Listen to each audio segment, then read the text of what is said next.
Well, Tamanna, first off, just with regard to target price, let me put that out of the way. 611 rupees is the target price they've given.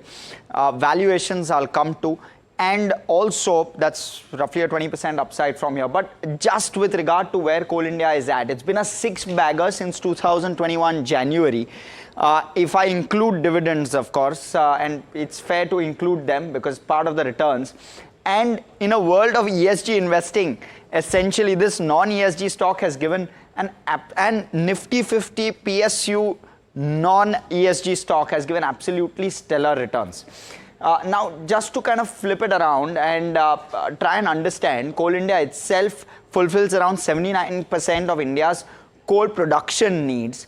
It operates over 300 mines. Now, just to kind of understand the scale of operation, which we are talking about here, for around 3.2 lakh crore of market cap. In terms of grades of coal, pretty much into everything, but let's talk about its clientele. Largely energy, steel, cement manufacturing, of course, steel, coking coal, cement as well. A lot of that also getting covered, but energy is really where Coal India gets a bulk of its offtake goes to energy. In fact, 80% of its offtake goes to energy. And currently, let's talk a little bit more about energy because that's where that's probably what's driving the stock higher as well. Peak energy requirements in FY24 was 243 gigawatts. Is set to rise to 280 by FY27 and 400 is the estimate by FY30. So keep your eye out on that. It's a large deficit that needs to be met. 88 gigawatts of thermal capacity increase in the next 6 to 7 years is anticipated, which should and ought to lead to a larger production for Coal India. Just in terms of the production catch up, around 400 metric tons of a million tons, I stand corrected, of coal incrementally will be required for India. If we calculate 80% of that roughly, there you go, and 80% of that is met by Coal India roughly. And therefore a large opportunity both in terms of production as well as in terms of demand. Cement, other sectors also will bring it good revenue because the bidding process in some of the other sectors helps it get better realizations. And you're expecting capacity in cement, etc. to also double up. And that should also help in terms of the demand. Now, there you go, just in terms of volume, what Phillip Capital is suggesting. Where will volumes go? You're looking at an 8% CAGR on volume. Now, just in terms of realizations as well, you're talking about 555 rupees per ton as the current realization.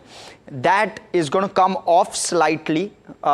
It's going to come to 500 rupees and then bounce back higher. So maybe realizations will impact EBITDA in this year. In terms of diversification, not just into energy, they're getting into power, coal gasification as well as fertilizer chemical.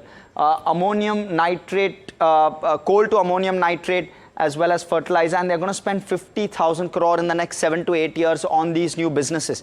So plenty of new levers which they're trying to unlock. Why has the stock run up so much? Well, it was trading at a PE of just 5 back in Jan of 2021.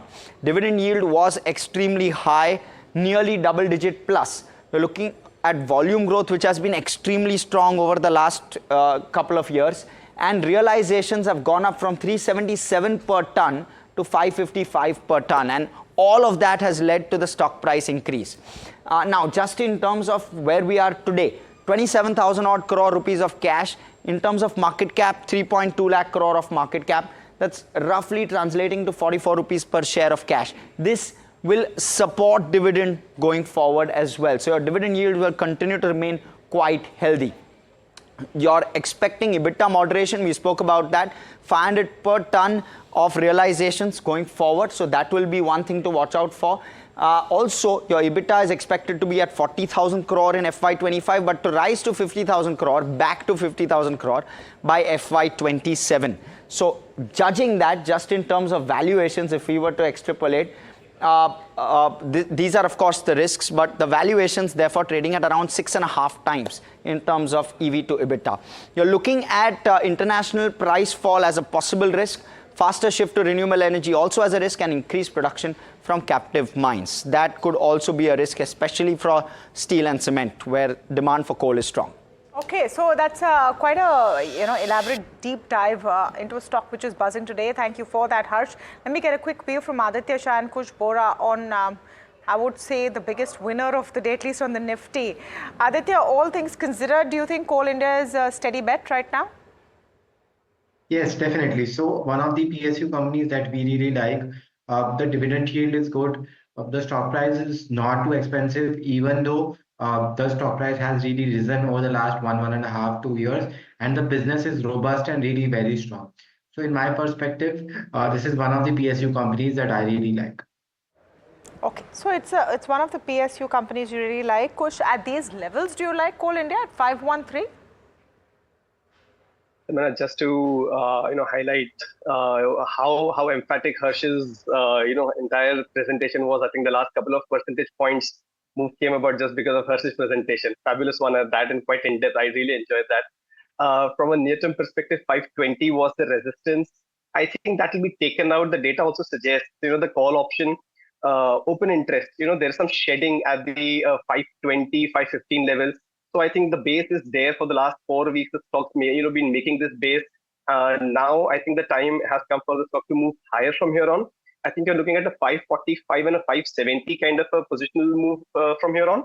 495 is where you'd want to place a stop loss, or maybe just a little, a little under that. So positionally, it's gearing up for a big move.